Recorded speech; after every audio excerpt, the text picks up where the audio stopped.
आज हम बात करेंगे 1971 के भारत पाकिस्तान युद्ध की, जिसने दक्षिण एशिया का नक्शा ही बदल दिया।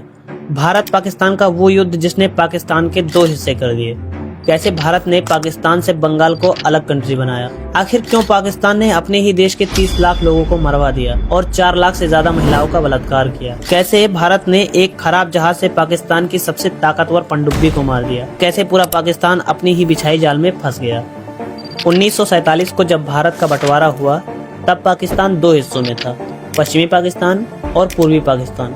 पश्चिमी पाकिस्तान जो आज का पाकिस्तान है और पूर्वी पाकिस्तान जो कि आज का बांग्लादेश है। दोनों के बीच 1600 किलोमीटर की दूरी थी। बीच में भारत का इलाका आता था, यानी एक देश के दो टुकड़े। दोनों देशों में भाषा, कल्चर और सोच में बहुत अंतर था। पश्चिमी पाकिस्तान में उर्दू और पंजाबी बोलने वाले लोग ज्यादा थे, वहीं पूर्वी पाकिस्तान में बंगाली लोग ज्यादा थे। पाकिस्तान की सरकार इस्लामाबाद में बैठती थी और हमेशा पश्चिमी पाकिस्तान को अहमियत दिया करती थी। पूर्वी पाकिस्तान को सिर्फ रोजे देने वाला इलाका समझा जाता था, क्योंकि वहाँ जूट और चावल का उत्पादन ज्यादा होता था। इसलिए पश्चिमी पाकिस्तानी लोग पूर्वी पाकिस्तानियों को गधा और नालायक समझते थे। इसी भेदभाव के चलते पूर्वी पाकिस्तान के लोगों के अंदर गुस्सा पैदा हो जाता है। इसके बाद चुनाव हुआ और शेख मुजीबुर रहमान आवामी लीग की पार्टी से 162 सीटों में से 160 सीटों से जीत गए, यानी पूरे देश में मुजीबुर रहमान की बहुमत वाली सरकार बन सकती थी। लेकिन पश्चिमी पाकिस्तान के नेता जुल्फिकार अली भुट्टो और जनरल याह्या खान ने यह मानने से साफ इनकार कर दिया और शेख मुजीबुर रहमान को जेल में बंद कर दिया। इन लोगों ने कहा कि सरकार चलने नहीं देंगे और यहीं से बंगाल में आंदोलन और हिंसा की आग फैल गई। 25 मार्च 1971 ऑपरेशन सर्चलाइट। 25 मार्च 1971 की रात पाकिस्तान ने ऑपरेशन सर्चलाइट शुरू कर दिया। उन्होंने ढाका के आसपास के शहरों में निर्दोष बंगालियों पर हमला कर दिया। पाकिस्तानी सैनिकों ने 30 लाख से ज्यादा लोगों को मौत के घाट उतार दिया और 4 लाख से ज्यादा महिलाओं का बलात्कार कर दिया। पाकिस्तानी आर्मी इस कदर हैवानियत को पार कर गई कि अपने ही देश के लोगों को जान से मार रही थी और जो औरतों और बच्चियों का बलात्कार कर रही थी। इसके बाद उन्होंने ढाका यूनिवर्सिटी को भी जला दिया और लोगों को उनके घरों से घसीट कर मारने लगे। यह सब देखते हुए लाखों लोग बंगाल छोड़कर भारत की ओर भाग चले आए। इससे पश्चिम बंगाल, असम, त्रिपुरा, मेघालय और बिहार पर बहुत ज्यादा बोझ पड़ा। इस समय इंदिरा गांधी प्रधानमंत्री थी और उन्होंने यह कहा कि अब बहुत हो गया। इंदिरा गांधी ने संयुक्त राष्ट्र अमेरिका, ब्रिटेन सबको बताया कि पाकिस्तान जनसंहार कर रहा है, लेकिन किसी ने खुलकर समर्थन नहीं किया। फिर भारत ने शरणार्थियों की मदद के साथ गुप्त तैयारी शुरू कर दी। भारतीय सेना मुक्ति वाहिनी यानी बांग्लादेशी फ्रीडम फाइटर्स को ट्रेनिंग और हथियार देना शुरू कर दिया। इंदिरा गांधी ने कहा था कि अब हम देखेंगे नहीं और अगर जरूरत पड़ी तो जवाब भी देंगे। जबकि सैम मानिक शाह उस टाइम युद्ध के लिए तैयार नहीं थे, क्योंकि अप्रैल टाइम उत्तर में हिमालय साइड में बर्फ पिघलने लगता है और मई जून के महीने में बंगाल साइड में बारिश के समय बहुत ज्यादा पानी आ जाता है। सैम मानिक शाह ने इंदिरा गांधी को युद्ध शुरू करने की बात दिसंबर महीने में बताई थी, लेकिन अप्रैल से दिसंबर तक काफी समय था, तो उन्होंने अपनी सेना को हमले की तैयारी के लिए बंगाल के साइड में उतार दिया। यह सिर्फ हमले की ट्रेनिंग के लिए किया गया था। अगर पहले हमला भारत करता तो भारत को इंटरनेशनल प्रेशर का सामना करना पड़ता। भारत चाहता था कि हमला पहले पाकिस्तान करे और हुआ भी वही। 3 दिसंबर 1971 को पाकिस्तान ने शाम के समय भारतीय एयरबेस अमृतसर, पठानकोट, आगरा, जोधपुर और जैसलमेर की एयरबेसेस पर बम गिराया। लेकिन पाकिस्तानियों का निशाना बहुत ही कमजोर था। एक भी फाइटर जेट को नुकसान नहीं हुआ और न ही किसी की जान गई। पाकिस्तान ने बारूद के ढेर पर बैठकर खुद को आग लगा दी। यह हमला ठीक उसी तरह था जैसे 1967 में इसराइल पर मिस्र ने किया था। भारत ने तुरंत जवाब दिया। भारतीय वायुसेना पाकिस्तान के अंदर घुसकर पश्चिमी पाकिस्तान के एयरबेसेस सरगोधा और मसूर पर जवाबी हमला किया। इस हमले में पाकिस्तान की हालत खराब कर दी। वायुसेना 14 दिन लगातार रोज अटैक करती रही। भारत ने 4000 से अधिक सॉर्टीज किए, जिससे पाकिस्तान की संचार प्रणाली, ईंधन डिपो और हथियार डिपो को पूरी तरह से तबाह कर दिया। ढाका पर भी हमला किया गया, जहां पाकिस्तान के बड़े बड़े अधिकारी मीटिंग किया करते थे। ये युद्ध 2 मोर्चों पर लड़ा गया। पश्चिमी मोर्चा जम्मू कश्मीर, पंजाब और राजस्थान। पूर्वी मोर्चा बांग्लादेश के लिए। पश्चिमी मोर्चा पाकिस्तान को जानकारी मिलती है कि राजस्थान के लोंगेवाला पोस्ट पर सिर्फ 120 सैनिक हैं। लोंगेवाला एक भारतीय सैनिक की छोटी सी चौकी थी। पाकिस्तान ने रणनीति बनाई रामगढ़, जैसलमेर और जयपुर तक कब्जा करने की। पाकिस्तान ने 4000 सैनिक और 100 से ज्यादा टैंक रेगिस्तान के रास्ते रात में भेज दिया। लेकिन पाकिस्तानियों को ये नहीं पता था कि लोंगेवाला पोस्ट पे मेजर कुलदीप सिंह चांदपुरी है। जो कि पाकिस्तानी सेना का इंतजार अपने 120 फौजियों के साथ कर रहे थे। इधर भारत सरकार मेजर चांदपुरी को सूचना देती है और कहती है कि पाकिस्तानी सेना कुछ ही देर में लोंगेवाला पर हमला करने वाली है। उनकी सेना आपसे बहुत बड़ी है, आप पोस्ट छोड़कर पीछे हट जाइए, लेकिन आखिरी फैसला आप पर डिपेंड करता है। मेजर साहब पीछे हटने से साफ इनकार कर देते हैं और अपनी सेना को हुक्म देते हैं और कहते हैं, दुश्मन की सेना बहुत बड़ी है और हम सिर्फ 120। क्या आप लोग इस लड़ाई को लड़ेंगे? उन्हीं में से भैरव सिंह राठौर, जो कि बीएसएफ के एक जवान थे, उन्होंने कहा, मर जाएंगे पर एक भी कदम पीछे नहीं हटाएंगे। मेजर साहब ने आदेश दिया कि एंटी टैंक माइन को रेत के नीचे दबा दो। भारतीय सेना माइन को सबसे आगे बिछाने के बाद खाली रखी टिफिन भी रेगिस्तान के रेत के अंदर दबा देती है। जैसे ही पाकिस्तानी मेजर तारिक मीर अपनी टैंक लेकर लोंगेवाला की तरफ बढ़ता है, उसी समय टैंक माइन फट जाता है और टैंकों के परखच्चे उड़ जाते हैं। तारिक मीर कुछ समझ नहीं पाता है और अपने टैंकों को रोक देता है और इंजीनियरों की टीम को आगे बुलाकर माइन को निकालने का हुक्म देता है। यही तो मेजर कुलदीप सिंह चांदपुरी चाहते थे कि अगर पाकिस्तानियों को सुबह तक रोक लेंगे तो सुबह एयरफोर्स आकर इनका खात्मा कर देगी। और हुआ भी वही। पाकिस्तानी इंजीनियर सुबह के 4 बजे तक माइन के नाम पर अंदर से टिफिन निकाल रहे थे। सुबह के 4 बजे और आमने सामने की लड़ाई शुरू हो जाती है। मेजर कुलदीप सिंह अपनी सेना को 2 किलोमीटर तक फैला देते हैं, जिससे पाकिस्तानी कुछ समझ ही नहीं पा रहे थे कि यहाँ 120 लोग हैं या 1000।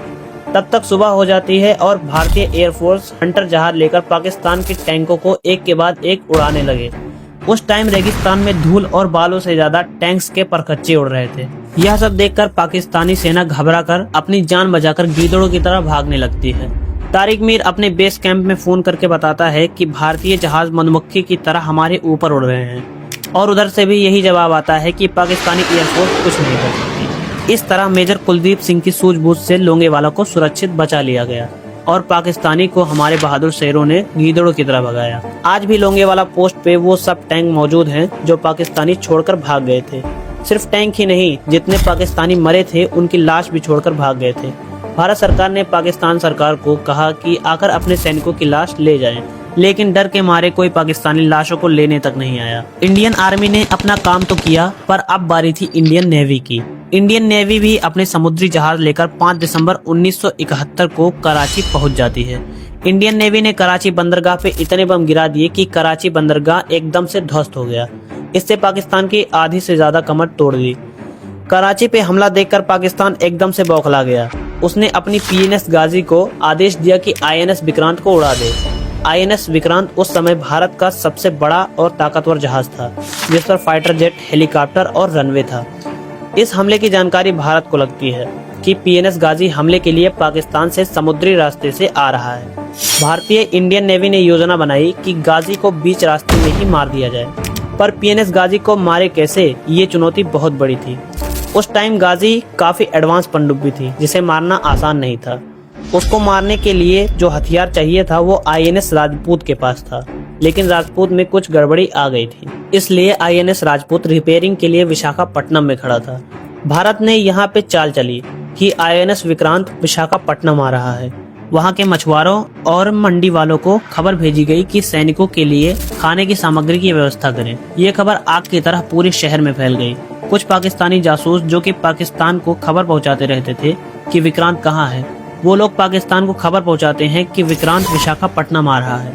पाकिस्तान तुरंत ये जानकारी पीएनएस गाजी को देता है कि विक्रांत बंगाल की खाड़ी में नहीं बल्कि विशाखापट्टनम में है। पीएनएस गाजी तुरंत विशाखापट्टनम की तरफ रवाना होती है। उधर विक्रांत को भारत ने एक गुप्त जगह छिपा दिया था।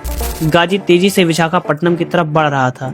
आईएनएस राजपूत अब बेसब्री से गाजी का इंतजार कर रहा था। जैसे ही राजपूत को अपने सोनार सिस्टम पे हलचल दिखाई पड़ती है, राजपूत पूरी तरह से अलर्ट हो जाता है और गाजी जैसे नजदीक आता है उस पर डेप्थ चार्जर दाग देता है। डेप्थ चार्जर गाजी को हिट करता है और यह ब्लास्ट गाजी के उस पार्ट पे होता है जहां गाजी का एमुनेशन रूम था। ब्लास्ट इतनी तेजी से हुआ कि समुद्र में मानो कुछ समय के लिए सुनामी आ गई। उस टाइम के सबसे एडवांस पनडुब्बी को भारत ने अपने खराब जहाज से मार गिराया। इससे पाकिस्तान पूरी तरह हिल गया और पाकिस्तान ने यूएसए और ब्रिटेन से मदद मांगी। यूएसए और ब्रिटेन अपनी नौसेना लेकर भारत के खिलाफ निकल पड़े। यूएसए अपने 7वां बेड़ा और ब्रिटेन अपने ईगल को लेकर भारत के खिलाफ तेजी से आगे बढ़ रहे थे।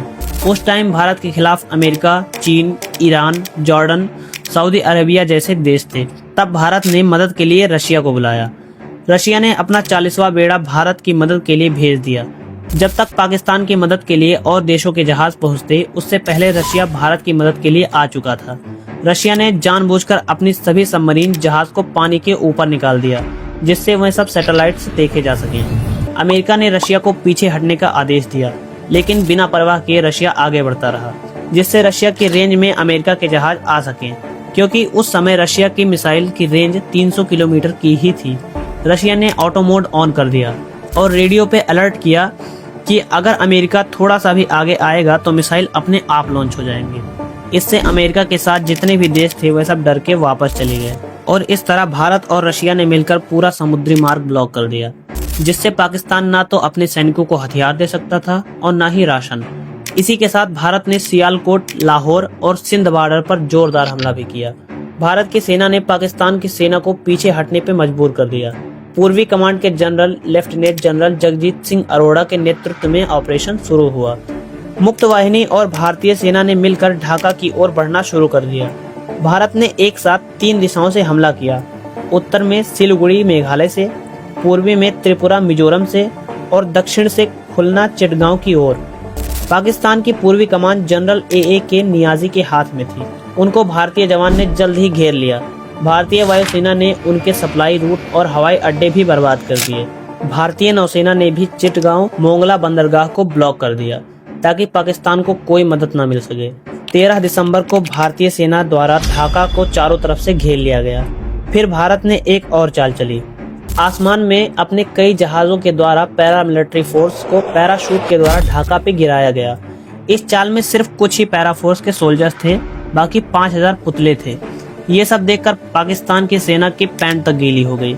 अगले दिन 14 दिसंबर को पूर्वी पाकिस्तान के गवर्नर ए.एम. मलिक के घर पर भारतीय वायुसेना ने बम गिराया, जिससे ए.एम. मलिक डर कर हवाई जहाज से भाग गए और भागकर इस्तीफा दे दिया। 14 दिसंबर के दिन MiG-21 और हंटर जहाजों ने इतना बम और रॉकेट गिरा दिया कि इसकी गूंज पश्चिमी पाकिस्तान तक पहुंची। पाकिस्तान सिर्फ चुपचाप यह देख रहा था, कुछ कर नहीं पा रहा था। उसके सभी हवाई रूट, समुद्री रूट, सब कुछ भारत ने बंद कर रखे थे। इसके बाद मानिक शाह ने रेडियो पे चेतावनी दी कि अगर पाकिस्तान और बर्बादी देखना चाहता है तो बताए। इस खबर ने पूरे पाकिस्तान को झुका कर रख दिया। पूरी तरह से पाकिस्तान भारत के जाल से घिरा हुआ था। जो अभी तक पाकिस्तान का साथ दे रहे थे, उनकी भी बोलती एकदम से बंद थी। अब पाकिस्तान के पास कोई रास्ता नहीं बचा था सरेंडर करने के अलावा। जनरल नियाजी ने भारत सरकार से गिड़गिड़ाकर युद्ध रोकने की गुजारिश की और अगले दिन 16 दिसंबर 1971 के दिन पाकिस्तान ने अपने 93,000 सैनिक समेत भारत की सेना के आगे घुटनों पर बैठकर अपने हथियार और बैच को नोचकर सरेंडर किया और अपने सलामती की भीख मांगने लगे। जनरल नियाजी भी अपने घुटने पर बैठकर हथियार और बैच को नोचकर अपने आप भारतीय सेना को सरेंडर कर दिया। आज तक वर्ल्ड रिकॉर्ड है कि 93,000 सैनिक सरेंडर हुए थे। भारत का इतिहास आज भी वर्ल्ड रिकॉर्ड में शामिल है। अगले ही दिन दुनिया के नक्शे में एक नाम और जुड़ गया, बांग्लादेश। 17 दिसंबर 1971 को नया देश बना, बांग्लादेश। शेख मुजीबुर रहमान को जेल से रिहा किया गया। अब ढाका बांग्लादेश की राजधानी बना। भारत ने सबसे पहले नए देश की मान्यता दी। अमेरिका उस समय पाकिस्तान के साथ खड़ा था अपना 7वां बेड़ा लेकर, लेकिन भारत पीछे नहीं हटा। रशिया ने भारत का पक्ष लिया और वीटो लगाया, जिससे अमेरिका चाहकर भी कुछ नहीं कर पाया। भारत की ऐतिहासिक जीत हुई और भारत ने सिर्फ 13 दिनों में युद्ध जीता। पाकिस्तान के 2 टुकड़े हो गए, नया देश बांग्लादेश बना। इंदिरा गांधी को पूरी दुनिया में आयरन लेडी ऑफ इंडिया कहा गया। भारतीय सेना की वीरता का लोहा सबने माना और 1971 का युद्ध सीमाओं के युद्ध नहीं था, बल्कि वह मानवता का युद्ध था, जिसमें भारत की जीत हुई, जहां भारत ने एक पूरे देश को आजादी दिलाई और लाखों लोगों को नरसंहार से बचाया।